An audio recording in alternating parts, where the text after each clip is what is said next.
It's really, really delightful to be with you here this morning.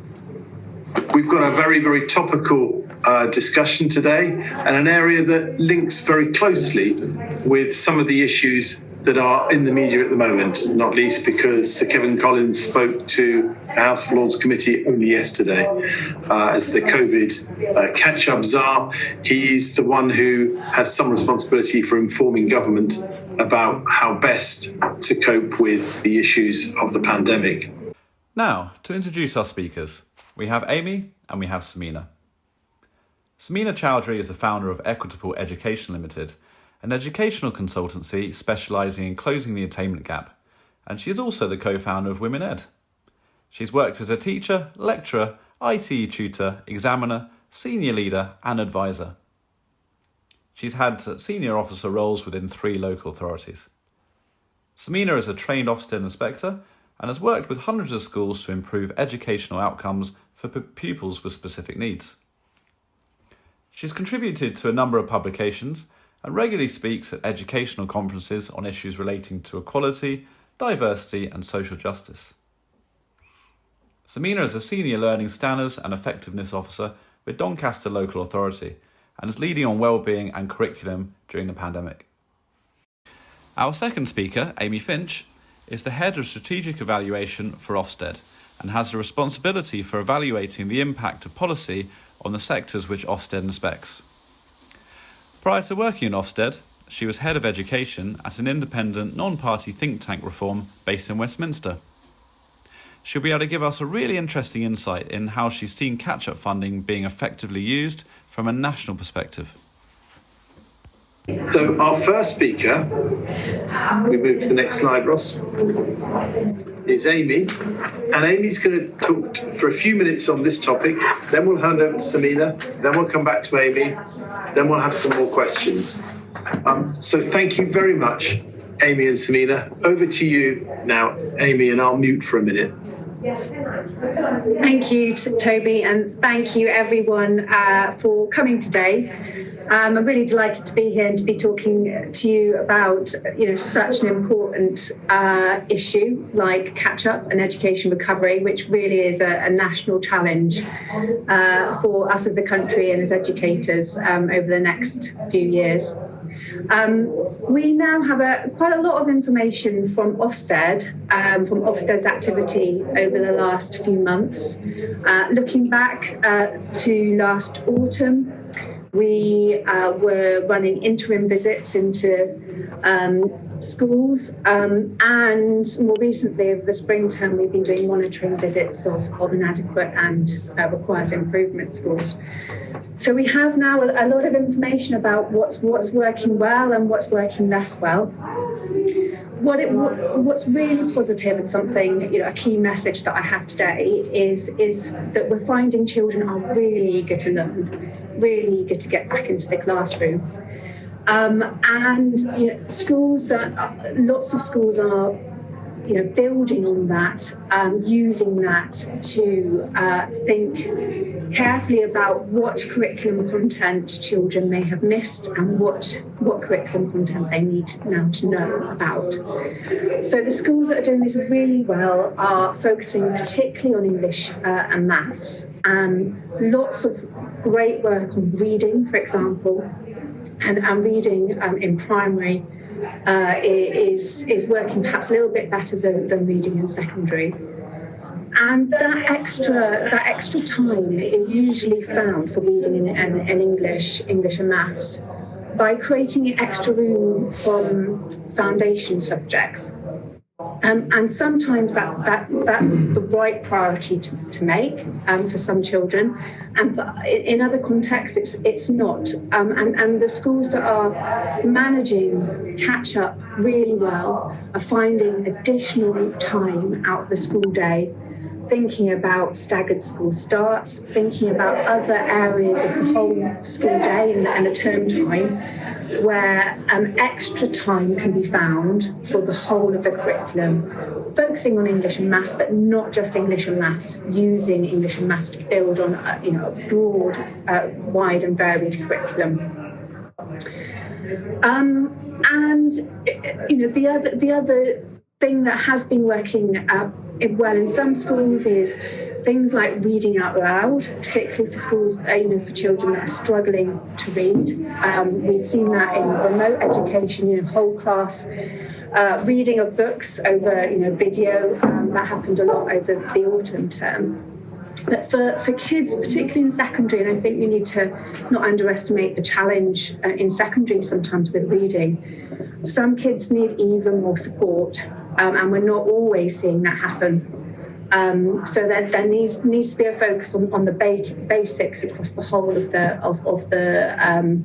of a child's education, but finding innovative ways within the school day to make sure that the whole curriculum is there and that we're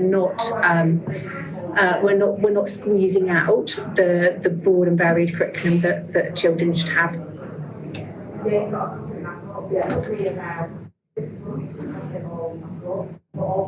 Okay, thank you, Amy, and welcome everybody, and thank you for joining us. I'm going to take a slightly different perspective and look at the holistic needs of children and how schools have been responding. So, understandably, the focus has been on routines, procedures, and focusing on attendance, making sure that children and young people are attending regularly.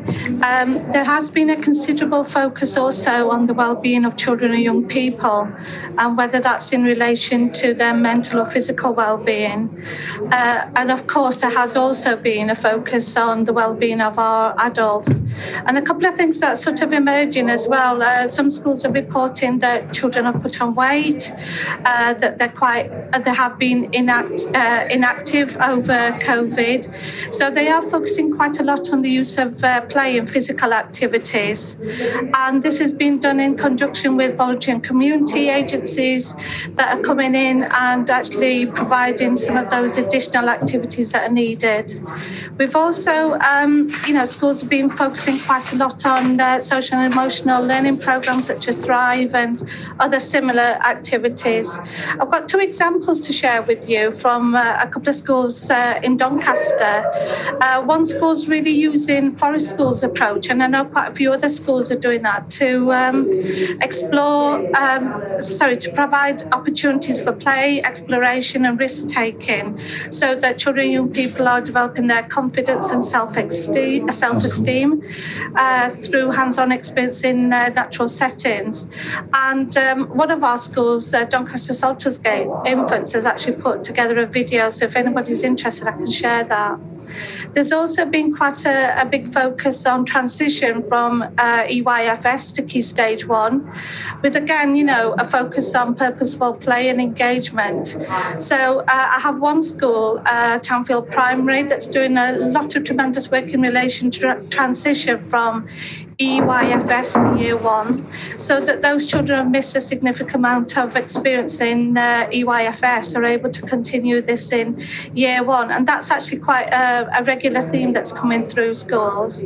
So what they're doing is ensuring that children have purposeful play and enriched life experiences. They've used the latest research and also looking at research around successful transition and using trauma-informed schools training to support their children and young people. And they're also using, for example, quoted text to promote conversations. We have got these case studies as videos. So we have an initiative in Doncaster called Doncaster Learn 30, which is schools sharing their experiences in 10-minute videos that can easily be accessed so that we can learn from one another. Another thing that I've seen working really well is that positive engagement with parents and carers. And we know that children only spend 15 to 20% of their time in schools, and the rest of it is obviously with families and communities. And I don't think we always leverage the effective partnership working with families. And I think a lot of schools have found that they've had a glimpse into the real life experiences of children, and they really want to, build those partnerships going forward as well. So I think that's going to be, really positive. I think we all saw those amazing scenes of schools, delivering food parcels to those families that needed them. And there is quite a lot of research from Education Endowment Foundation as well as Dr. Janet Goodall that really talks about parental engagement and that being a really powerful lever for raising standards, entertainment, gaps. Amy mentioned reading and the love of reading. There was some research just a couple of weeks ago from Professor Keith Toppin about the fact that children have been reading longer books with greater difficulty over lockdown, and it's made them feel, better when isolated from the wider world. So they found that primary school children, and particularly those in year 7, were reading more demanding text. So I think, again, that's something that schools are looking at to see how they can ensure that love of reading and enjoyment of reading continues. And finally, and this again is more of a holistic basis, I think there's been really powerful collaboration across the system. Previously, there was quite a lot of fragmentation, but everybody is coming together regardless of school structures, so that they can look at place-based approaches to respond to COVID and how we can support one another and sharing of that best practice. So I think that's one of the real positive things that's come out of COVID, and how we can support one another to lever standards and make sure that children and young people are getting the best deal possible.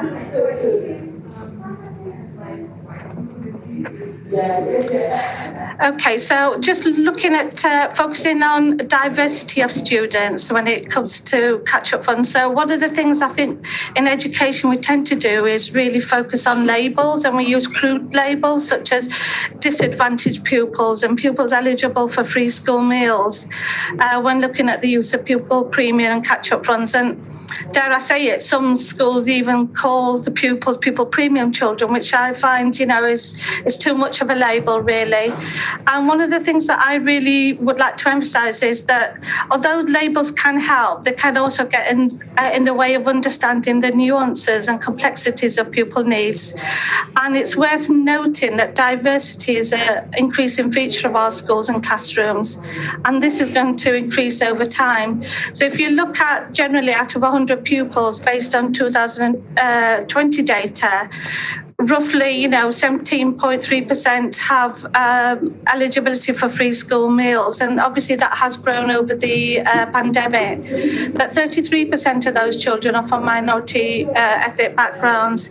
1 in 5 pupils have English as a additional language. 15% of those children have special educational needs, with 12% having SEN support and 3.3% with education, health and care plans. Now, there are other pupils, for example, Gypsy, Roma and travellers, as well as refugee and asylum seekers, because of their particular circumstances, may or may not be eligible for free school meals. So I think we need to just be very careful that we are meeting the needs of, wide range of pupils. And there are quite a high percentage, for example, of minority ethnic pupils when it comes to eligibility of free school meals. So travellers of Irish heritage, you've got nearly 60% of those children that are eligible for free school meals. Gypsy Roma pupils have a high percentage. And obviously, depending on the context of your school, it's really important that we drill down and look at those needs. And similarly, I've mentioned SEN pupils, but if you look at those with social, emotional, and mental health, they have higher eligibility for free school meals.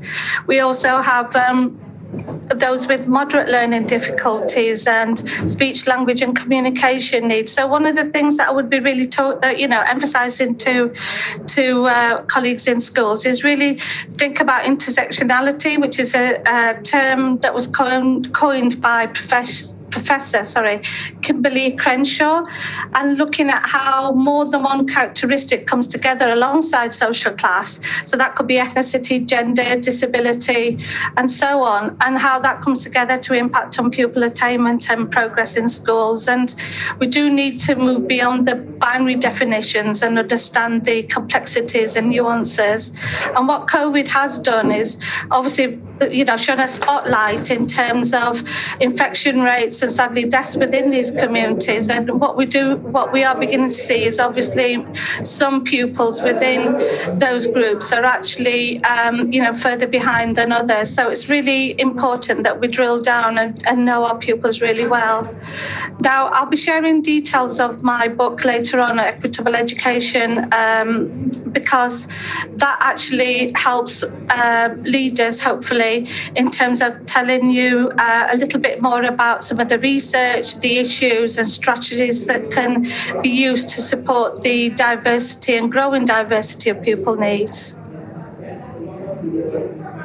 Thank you, Samina. Amy, on to you now. Can I just tell people, please do ask some questions. If you don't, I shall be asking them, and I'll be far nastier. No, it's nice to get other voices, so please don't waste the chance to ask questions. Amy, over to you.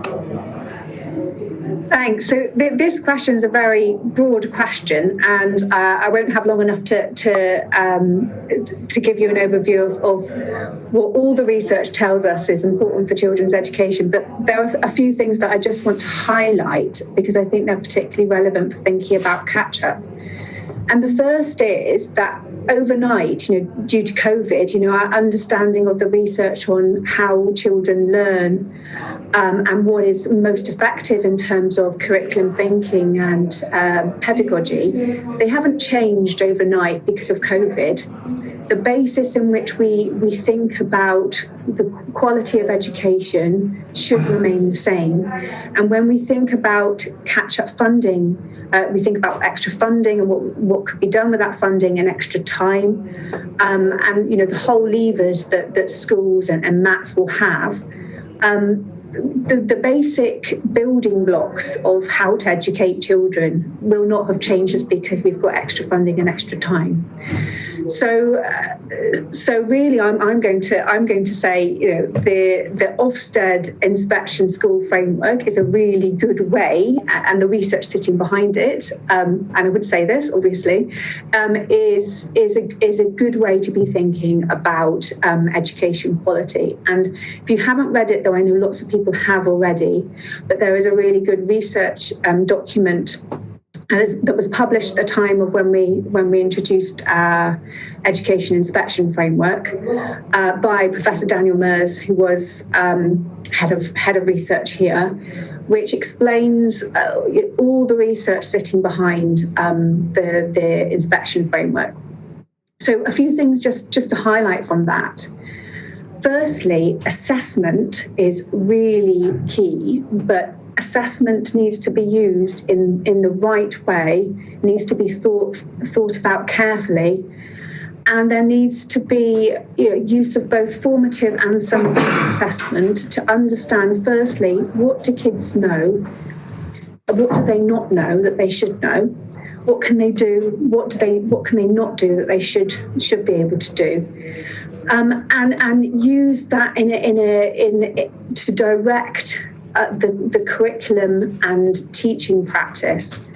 But where assessment can work really badly and can be quite damaging is when assessment in the form of summative assessment, tests of very small sections of children's knowledge is used to incorrectly inform the shape of the curriculum. And that's not helpful, and it can lead to unnecessary anxiety for children, and it can lead to a lot of unnecessary workload for teachers as well. And I think there's going to be a desire, there's going to be a push for schools to know what children know and can do, and to have more granular level detail because of the lack of statutory assessment this year. So there's going to be that push centrally from government, and what inspection will be looking for is to make sure that assessment is used thoughtfully and carefully in the right way, because it can be a really powerful tool. The other thing, and I would say this, of course, and I've said it before, but a rich and varied curriculum is key. And with any additional time or funding, any decision that a leader has about how to direct that funding needs to be thought about in terms of the quality of education and the curriculum. So where things might start to unravel is where if leaders are not thinking about this additional tutoring or this additional bit of support that's sort of just added on or tacked on, and there isn't sufficient thought about how that actually helps that particular child to learn what they need to learn. So it's really about thinking about extra funding and time in the context of the curriculum. There's also a lot in Daniel's document about pedagogy, and we now know a lot more than we did say 10, 20 years ago about the importance of thinking about how children learn. We get emerging evidence every day about the importance of thinking about spaced practice and distributed practice, and retrieval and interleaving of different concepts for children, and that can be really, really helpful to help children remember and know more. And there's going to be a tendency, there's going to be a desire for, and I just hope it doesn't come true, but for cramming, for children just to cram lots of information and in particular subjects at once.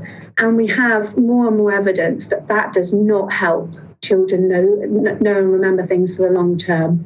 They need to learn things in a spaced way. It needs to be connected to their wider understanding of the world, to wider parts of the curriculum. So please avoid over-assessment, incorrect use of assessment, cramming, and think about the overall curriculum and how extra time and funding is being used to support that.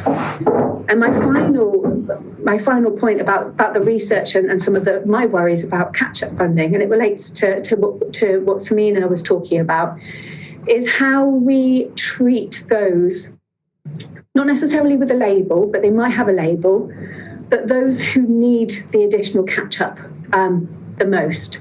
And you're absolutely right, Samina, we do get ourselves tied in knots thinking about labels and then thinking about how the labels intersect with one another. And by the time you've sort of finished all of that, you find that most children fit with some sort of label or the other. And actually, the best way to think about it is on an individual basis. What does a child know? What can they do right now? What do they need to know and be able to do in order to progress with their education? And we know that in-class differentiation, if it's not done really well, it can be particularly unhelpful, and it can mean that some children actually don't access the curriculum that they should. They don't get the full education that they need. So I would say, and I think again that there will be a sort of a push. Maybe there might be an expectation that there is sort of in-class differentiation and lower expectations for children that are further behind. And I would just say, please be wary of that. Make sure that all children, there are usually only a very, very small number of children that can't access the full curriculum. And that's something that we look for in our inspection framework, that children, particularly those with SEND, do have the ability to access the wider curriculum. So those are just a few things from the research that I think we need to be particularly mindful of as we go into education recovery. Thank you very much, Amy. There's a question that's come into the chat on summer holidays. We'll come to that later on. So please keep putting your questions in. So it gives you time to think about it. I know some of the answer, but not all of it. We're over to Samina now, and then we're back to Amy again. Okay. So I'd really like to build on what Amy has said and really encourage schools to use a research-informed approach to best target the spending to meet the individual needs of pupils in schools and early years settings. So we know that any decisions about, using additional resources or any resources that you've got really should be based on robust evidence and the teacher's own professional judgment and knowledge of their school's context. And then, that will lead to an evidence-informed practice. It's something that we need to be really aware of. So we've obviously got, research schools up and down the country, and we're very fortunate that we have one in Doncaster, as well as all the information that the Education Endowment Foundation produces that could assist leaders in ensuring that additional funding is going to make a difference. There's a new organisation website that's come up that might be helpful for colleagues to have a look at. It's called that'sacclaim.org. And what they're doing is really helping leaders and teachers think critically about educational claims, and it's quite topical because one of the things that they say that they do is, there's lots of claims about what is and isn't effective. Many of you have come across, for example, there are claims extending the school days. The school day improves pupils' learning, increases attendance, and adds to teacher stress. But how do we know that any of these claims are trustworthy? And, how do you decide when to act on claims like this? So this particular website helps you get to the research behind that. It's been put together by a working group of the Coalition for Evidence-Based Education, which is an alliance of researchers, policymakers and practitioners, and they're interested in improving the way research is evidence and access across the sector. So that's somewhere that you can go to find out, what the research is saying behind some of these claims.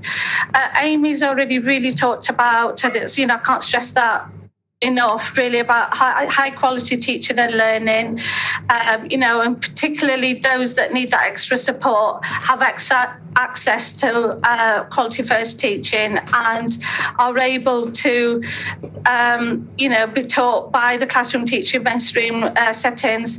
And if you are using teaching assistants, it's making sure that they're effectively deployed rather than expecting teaching assistants to do all the catch up.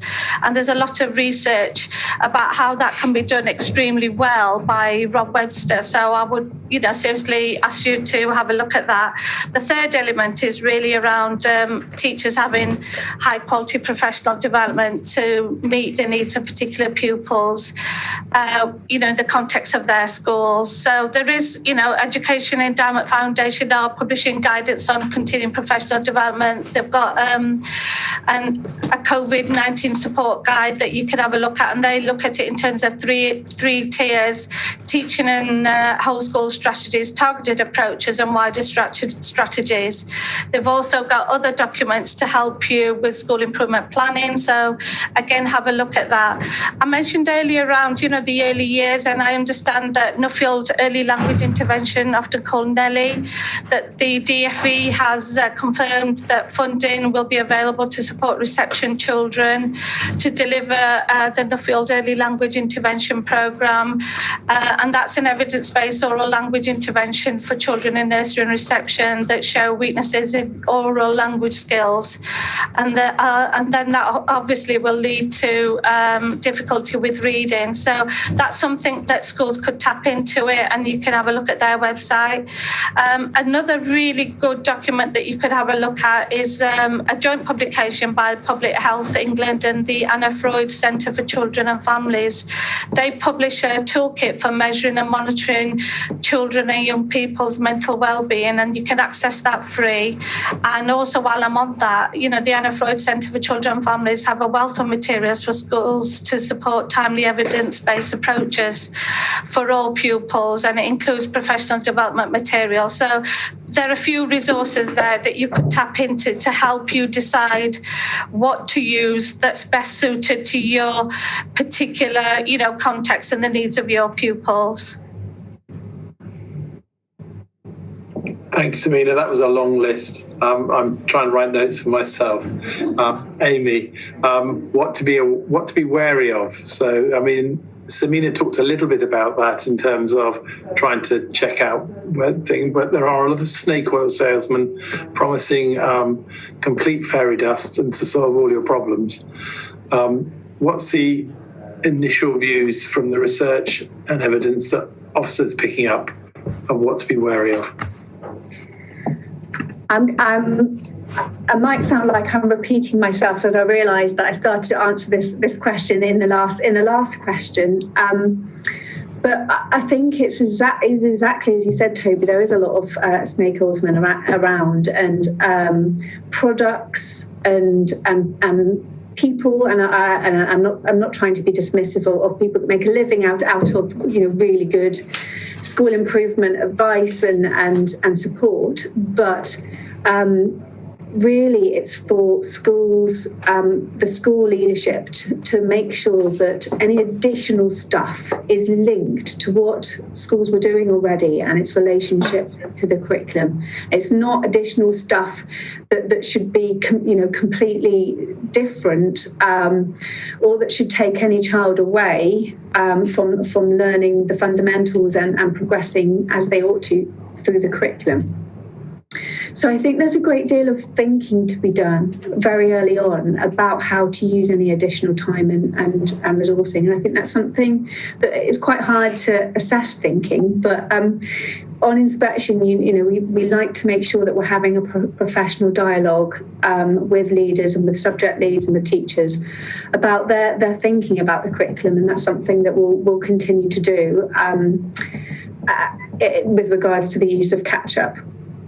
I said it before, but children are really hungry to learn, and there's a possibility that fantastic fact is used to their detriment, and actually that they become, particularly in secondary, not to enjoy learning, but overly anxious about how they're progressing, and it would be a real shame if we lost the opportunity, their hunger, and didn't actually build their love of learning and use any extra time. And we don't know about extra time, extra funding. Obviously, we don't know yet what the exact proposals will be around catch-up.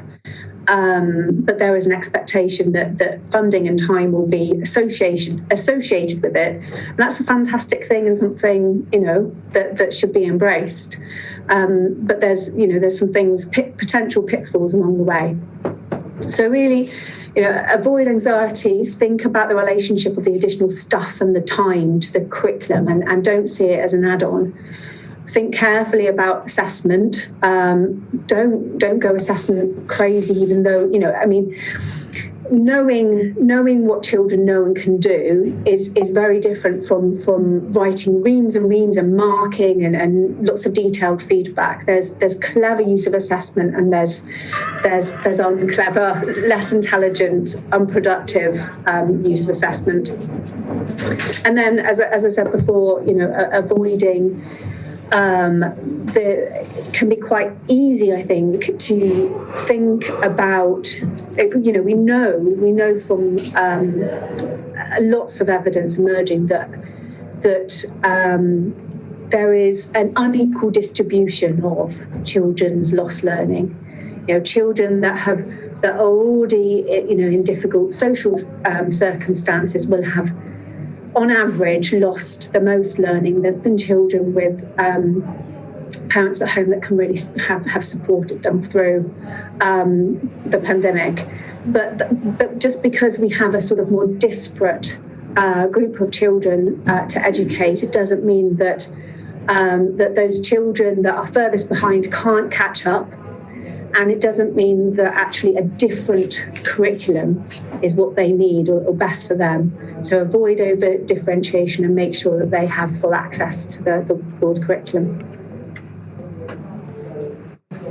Thank you, Amy. It's interesting that you mentioned the soon-to-be announced catch-up results, but we'll talk about that later.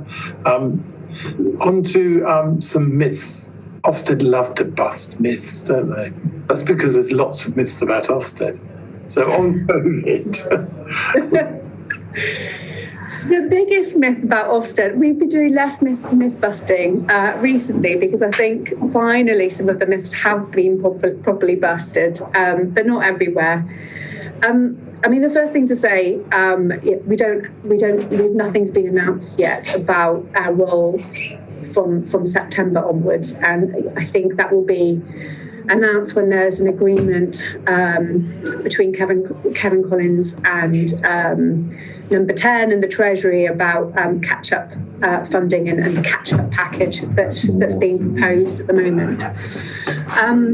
But one thing, I mean, just to sort of give you the inside route or the things that the Ofsted are trying to make sure happens in the proposals is that we won't be introducing any new frameworks. So you can bet that anything that we are evaluating on an inspection level will be through the lens of our current framework.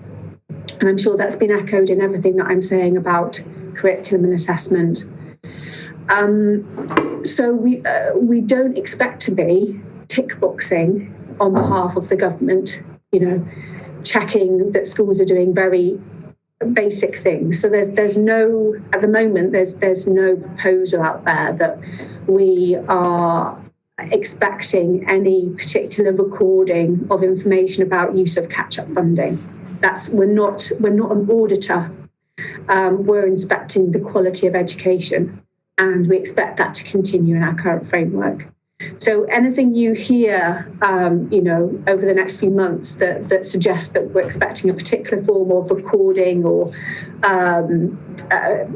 paper gathering around catch-up is very likely to be untrue.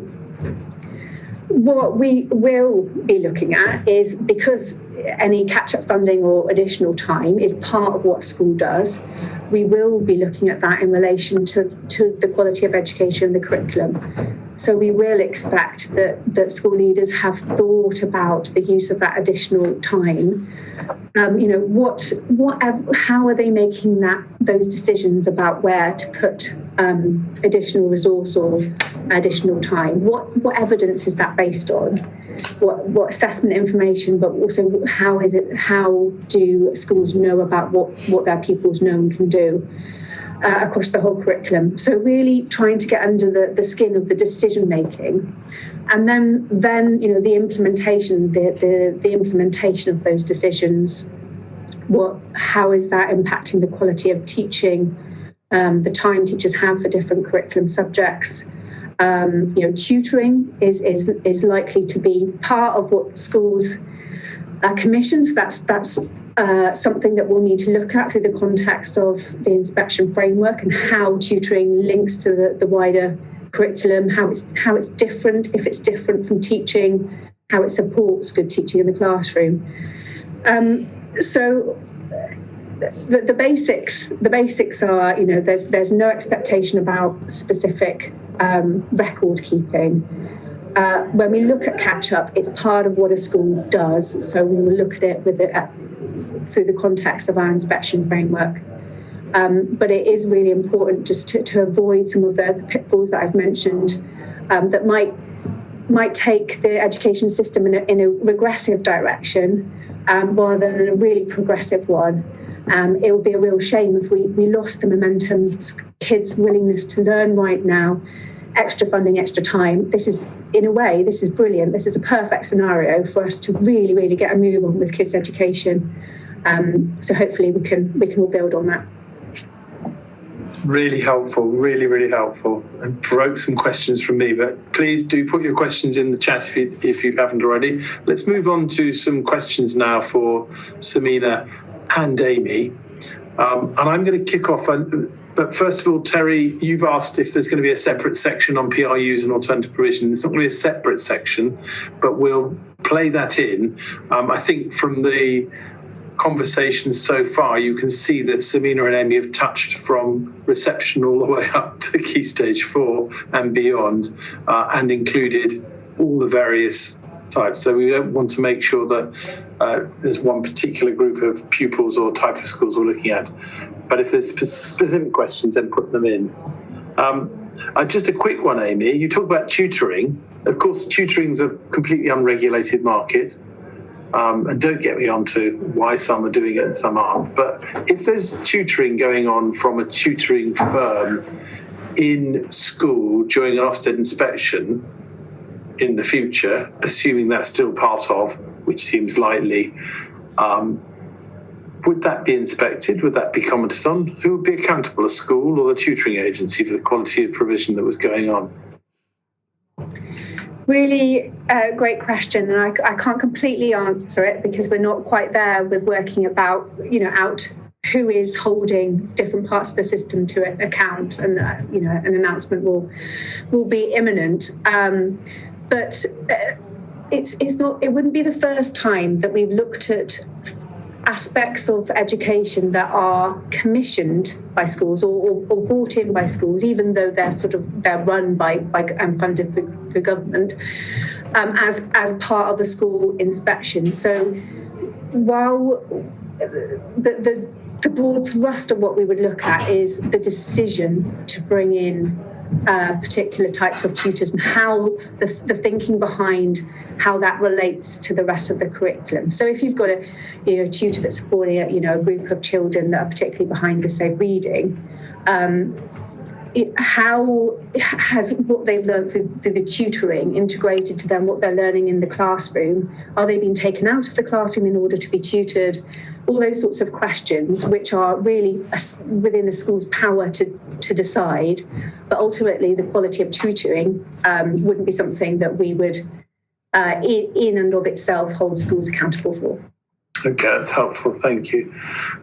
So let's just look at some of the questions that have come in first of all, and let's just focus on that. One of the questions very early on, which is an interesting one, was about the length of summer holidays and the research we have. So you both touched on, and one of the recurring themes is the use of time, which I'm sure it's inevitable. If you're catching up on something. So part of that is about how you use the time most effectively. But the question was, what does research tell us about the ideal length of the school day and summer holidays internationally? And that's very topical because, of course, you had last week's David Carter, and this week's Kevin Collins suggesting that the summer holiday is too long. And there isn't a teacher or professional who's online now who wouldn't accept that when youngsters come back in September, you groan at how much they've lost and how much fun they've had. And you sometimes feel like you're starting again. So we know that our existing summer holidays were based around harvest time and the need for children to work in the fields, which, of course, is no way to run a modern society. But we also know that we're very fond of slightly longer holidays, and anybody who tells me that teachers have 6 weeks holiday better not stay in the room because they don't. But that apart, is that somewhere that will be looked at, and is a different structure of the school year and longer school days part of what inevitably is being discussed? Is that part of the solution or not? Samina, have you got a particular view? Yeah, I think if we do go down the road of, extending the school day as well as looking at summer holidays, I think it's about what's on offer. I know, and it really depends on what your perspective is. Some people will be talking about doing catch up and additional work, but I personally think that that's an opportunity to offer that full rounded curriculum. So arts, music, more of the extended school type of activities, things that children and young people are really going to engage with. And we've got to be careful that we're not just actually really expecting those children that need that play and those opportunities to develop the wider curriculum, that we're not actually just drilling them with more and more of the same stuff, because that's just going to switch them off, really. Having said that, this is always what's, down to the school, really, knowing their pupils. And building on that, Andrew's asked a question about do we share Kevin Collins' reported suggestion that any change to the school day or school year should be compulsory? And I don't want to get into a sort of binary argument, to use Samina's point. But there is, obviously, if you change a school structure or a school day or a school term or the school year timetable, for one school or one region or one area to do it without everybody doing it becomes very disruptive. I'd make two personal, and these are personal observations. One is the work that I know of goes on in independent schools, where actually we all know they have longer holidays often, but they also have longer days. And they have longer days during term time, and that's interesting. And so there must be something about longer days, and there is something about the preciousness of the time. Actually, great schools have long days anyway, and there are all sorts of extracurricular activities and co-curricular things that go on afterwards.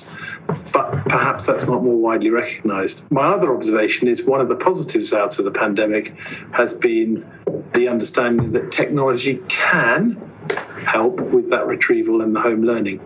And that has a double win in terms of if the youngsters are doing some home learning at home on retrieval or reviewing lessons on home with their family, the family's learning too.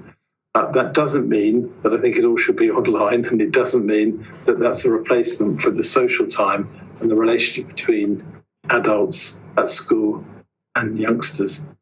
But I do think, personally, if there were going to be changes, they'd have to be compulsory and they'd have to be properly funded and they'd have to be properly consulted on. I don't see you can do it in isolation.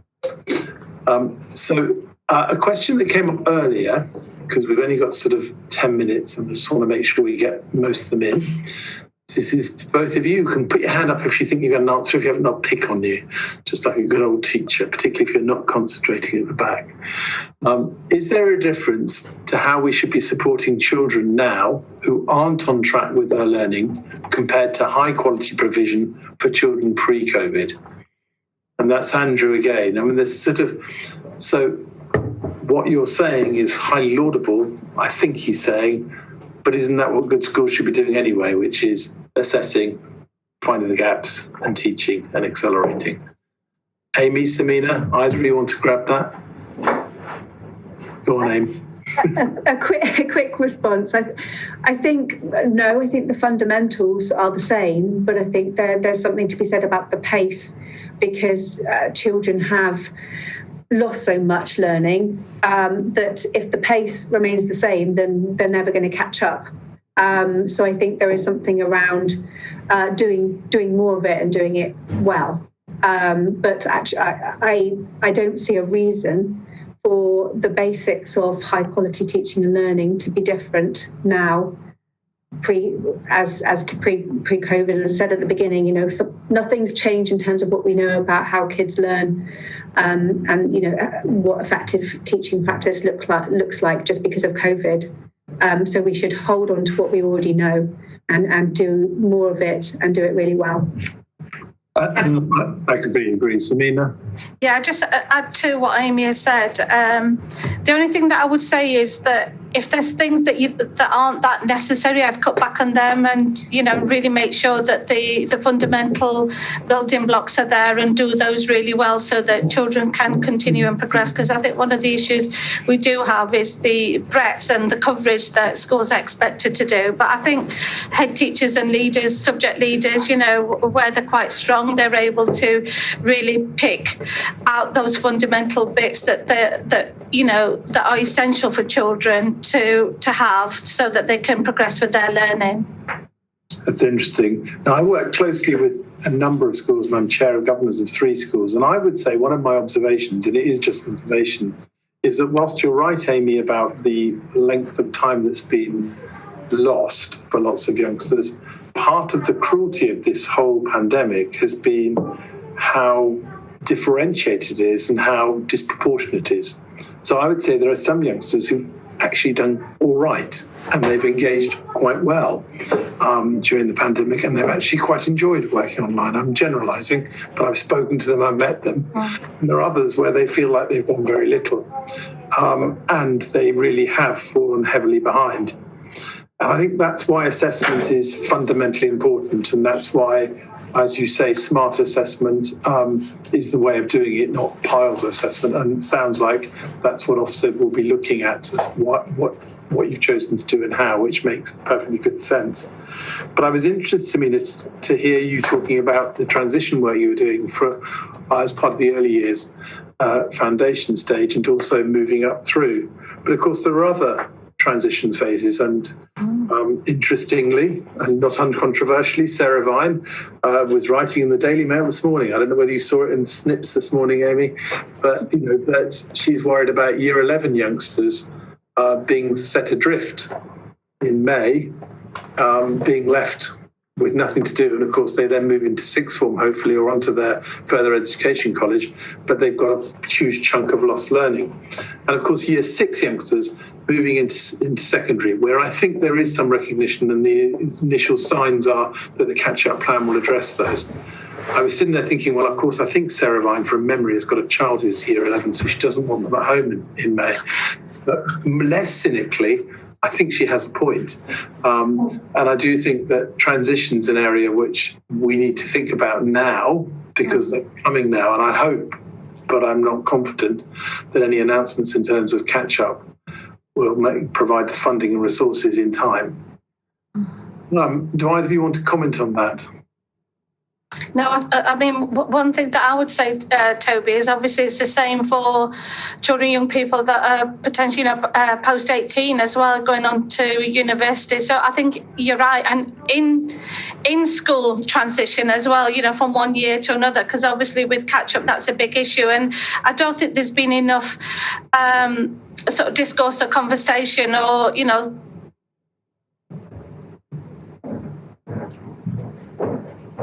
that have fallen significantly behind. So it'd be interesting to see if, further resources do, come forth to be able to support those transition arrangements. I know, for example, in my local authority, we have been doing quite a lot of work around transition. We are an opportunity area, and we were doing that before COVID, but obviously we've been able to build in the issues surrounding COVID as well. So there is, decent transition arrangements taking place, but it is a big task to do, I think, if you think of all those, points that you've mentioned already.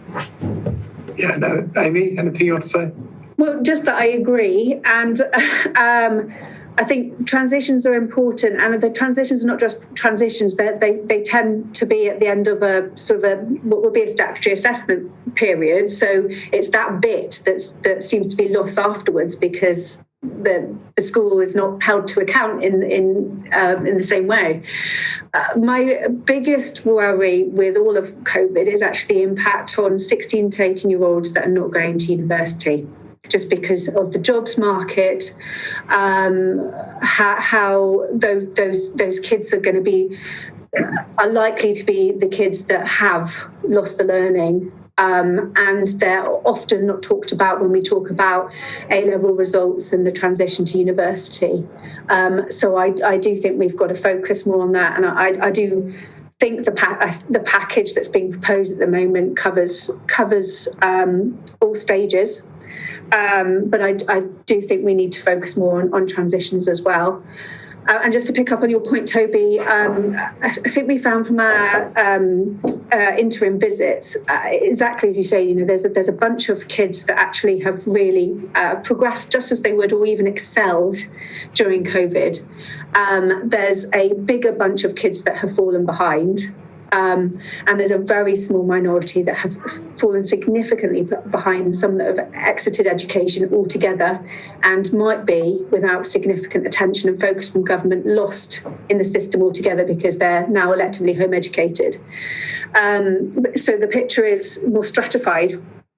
And that's why I'm sort of making a plea to everyone to not only focus on in-class differentiation, to make sure that all kids can access the full curriculum. And if there is extra time from these announcements, I really make a plea. Actually, I hope there isn't a compromise to make between the basics and the full curriculum. They go hand in hand. And if there's extra time and funding to support that, really, actually, there's almost no excuse that we can't be doing all of it as a system and doing it all really well. So I would hope that we don't restrict or narrow the curriculum as a result of having more funding and time to help kids progress. You're absolutely right. We agree again. Let's just hope the Treasury cough up large amounts of money, which will never meet my expectations, but there we go. Right, we've got 2 minutes. Quickly, Samina wants to tell you about her book, and then we'll come to the closing slide. Yeah, so I've just published a book that came out on Monday. It's really to provide teachers and leaders with the skills, knowledge and understanding for the teaching profession around issues to do with the equality and inclusion. It really gives you an in-depth understanding of the complex issues that we're referring to earlier around the attainment of key groups of disadvantaged pupils and practical strategies that can be deployed to address their needs. We've got chapters focusing on social class, gender, English as an additional language, minority ethnic achievement, Gypsy Roman travellers, refugee and asylum seekers, and special educational needs. It also focuses totally a separate chapter on leadership, as well as key issues such as teacher assessment, settings, and also looking at wider factors, for example, teacher assessment that we've been talking about and the potential bias that could exist within that. So I'm really fortunate that I've had lots of really high prominent colleagues that have supported the book and have pre-read it. So got forward by Sir Tim Brighouse, we've got Professor Alma Harris, Alison Peacock, Mel Ainscoe, Sam Twistleton, Damien Page, Barry Myatt, Jill Berry and Megan Dixon that have reviewed the book already. I can offer colleagues that have attended this webinar a special discount of 20% on the book if you go to Critical Publishing, and that discount's available until the end of the year. We're also having a launch event next Monday from 5 to 6 p.m. And again, colleagues are more than welcome to join that to find out more about the book. So I hope that would support some of the conversations that we've been having today around how we can support some of the most marginalised and vulnerable groups of pupils. Thank you. Thank you, Samina. So we come now to our final slide and to saying, please do continue to engage with Zen. I choose to work with Zen because it's a wholly good social enterprise, providing high quality staff ready to support with the pandemic and catch up. So there is, of course, an implicit message here for you. But you're all part of the wider Zen network anyway. You're already part of the family. Carry on engaging, carry on using us. It remains only for me to thank Samina and Amy. Thank you for your time. Thank you to all of you who've also given up your time. It's never easy to find time to do these things, but I hope you found it interesting. I certainly have. And I think you've been given some good steers and some useful information and certainly some useful references. Thank you very much for joining our free seminar, and please do keep engaging with Zen and please do keep using Zen. Thank you, Amy. Lovely to see you again. Thank you, Samina. And thank you to everybody else. That's over and out. Thank you. Thank you. Thanks, Toby. Bye. Thank you, everybody. I'm finally